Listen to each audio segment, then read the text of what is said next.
Aujourd'hui, on parle d'objets religieux liés au christianisme. Et oui, cela peut faire partie de collections qui ne sont pas tenues que par des croyants.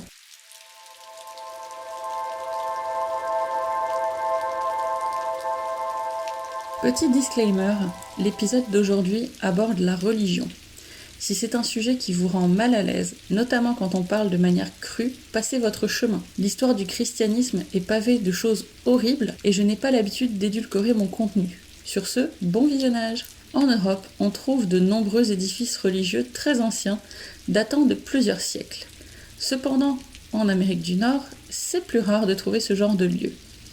Il y a beaucoup d'édifices religieux, mais la christianisation ayant été plus tardive, vous ne trouverez pas d'église âgée de 1000 ans avec des statues tout aussi anciennes. La plus ancienne église du monde est l'église arménienne de Saint-Thaddée, qui date de 66 après Jésus-Christ, alors que la plus ancienne du continent américain est la cathédrale de San Juan Bautista, dont la construction a débuté en 1521. En français, c'est Saint-Jean-Baptiste, mais mon accent espagnol est à chier. Ce n'est pas pour autant que la religion y est moins importante de nos jours, et on peut voir que certains États américains sont très largement influencés par la religion, jusqu'à dans leur législation.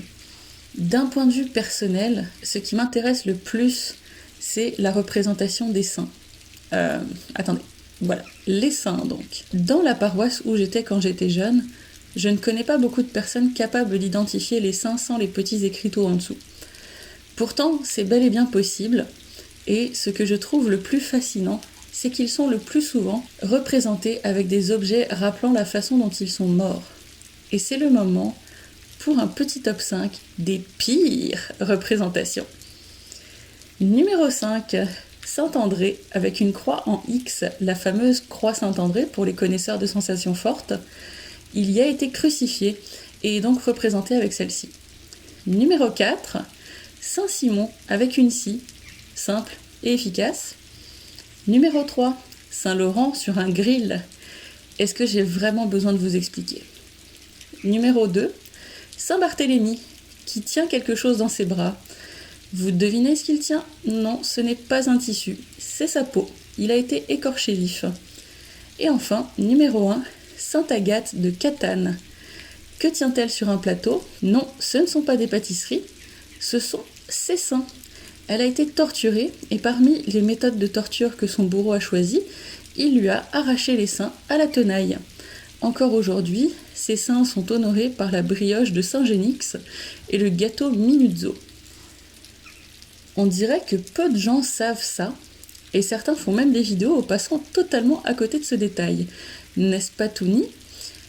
Pour moi, c'est le côté opposé à l'apparente bienveillance qu'on vient chercher dans une église qui rend ces représentations aussi intéressantes, mais je n'en accumulerai pas dans ma collection.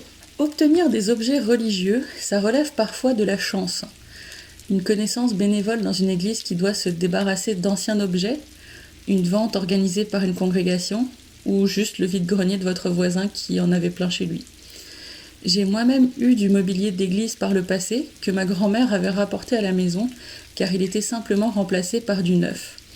Mais au Canada, je vois surtout des objets vendus suite à la désacralisation d'une église.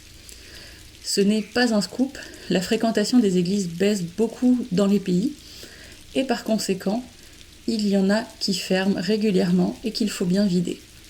De ce fait, j'ai vu beaucoup d'objets religieux à vendre, des tableaux de plusieurs mètres de haut, des bancs, des statues, mais aussi des bénitiers, voire même des bougeoirs avec la petite tirelire pour les dons.